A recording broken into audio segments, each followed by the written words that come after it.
Welcome back to the gun dungeon, guys. A couple weeks ago, it's been longer than that now, I tested some Remington 158 grain lead semi-wad cutter hollow points, and I really liked that round, the idea of the old FBI round.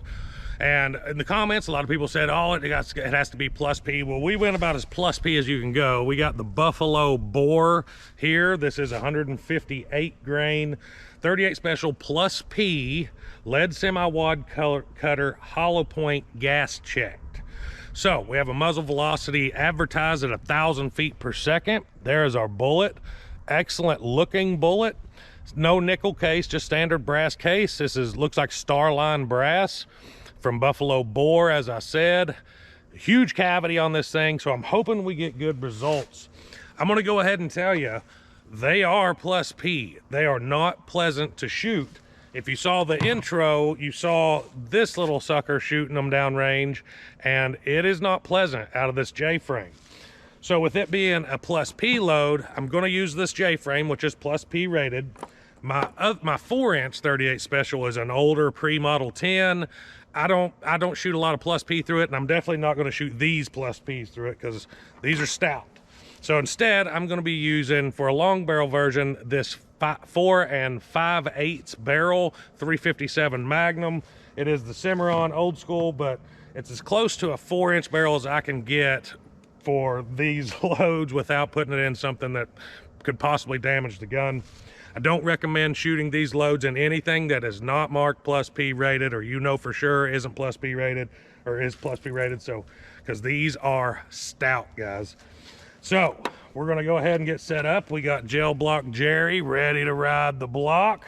We'll set him on top. We're gonna do 4 layers of denim, and we're gonna check that 1,000 feet per second muzzle velocity advertisement through the chronograph that we have set up here. So we'll get our own actual chrono shots from the J-frame and from the 4 5/8 length barrel.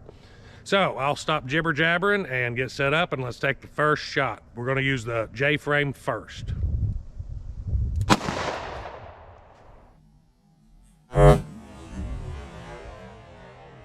Y'all do me a favor and go over and check out Mrs. Gun Dungeon's YouTube channel. It's called the 5 Acre Homesteader. She does a lot of old-timey stuff like canning green beans over an open fire. You can kind of see what we do on the homestead here when we're not blowing up chickens. I'll put a link to her channel below. Go check out 5 Acre Homesteader. Thanks a lot, guys. I appreciate it. 980 feet per second. Boy, we wasn't far off from that advertised velocity. And look at that. We have expansion, it looks like. Then it just streamlines down. There sits our bullet. Jerry didn't go for much of a ride. Not as much as you are watching this camera right now because I'm trying to get my tape measure. He didn't go for much of a ride, but he did go for a little hop. And remember, this is out of a J-frame. So, and we are over 12 inches of penetration. So bullets setting right about 12 3/4. I can't really tell, but it looks like it's expanded. For some reason, there's a big old bubble right around the bullet sitting here. But it went a little further. The stretch cavity goes, or the wound cavity goes to about 14 inches before the bullet bounces back. But that's significantly better than the Remington version of this. Let's try one more from the J-frame and see how it does.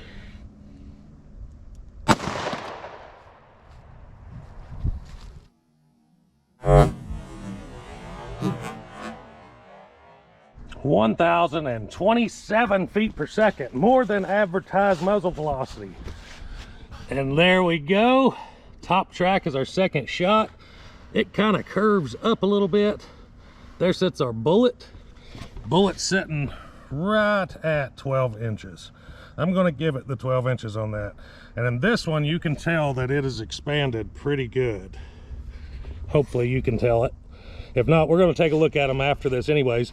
But let's see how this round does in the 4 5/8 barrel.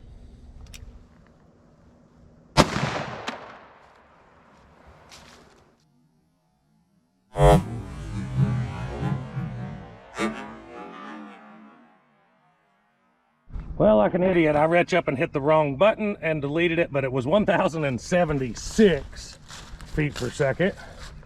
No idea why I hit the wrong button. There's Jerry And that bottom wound track right there, let me move our backing, see it a little better. That bottom wound track right there is from the 4 5/8. And really, there's not a lot of difference, guys. Check that out. We're right at the 12 inch. We're right even with the second shot. So that is 12 inches.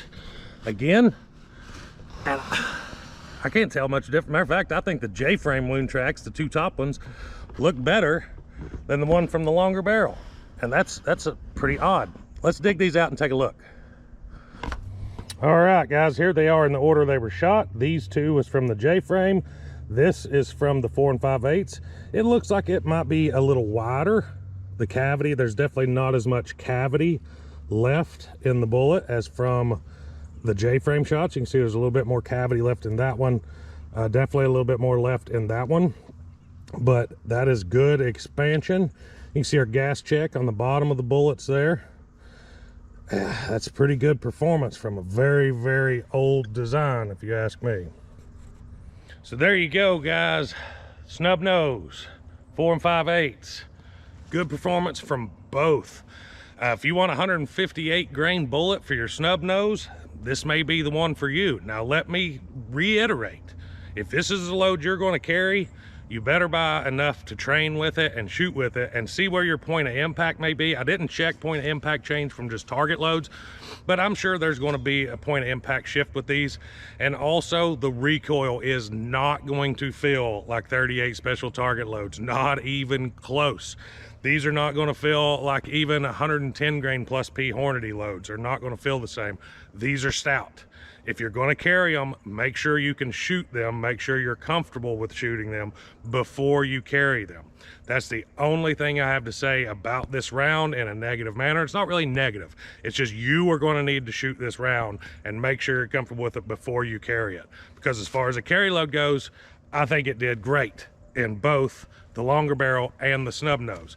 If I was going to carry a lead semi-wad cutter hollow point, 158 grain, this is the one I would carry. So, like I said, I would want to shoot it a lot more before I did, though. Even me, where I shoot a lot of ammunition, a lot of handguns, I would put this in the same league as carrying a 10mm, where if you're going to carry it, make sure you're training with it, shooting with it. So that's what I got for you today, guys. I hope you enjoyed the video. Don't forget to hit like and subscribe for more videos like this. And until next time, guys, stay tuned.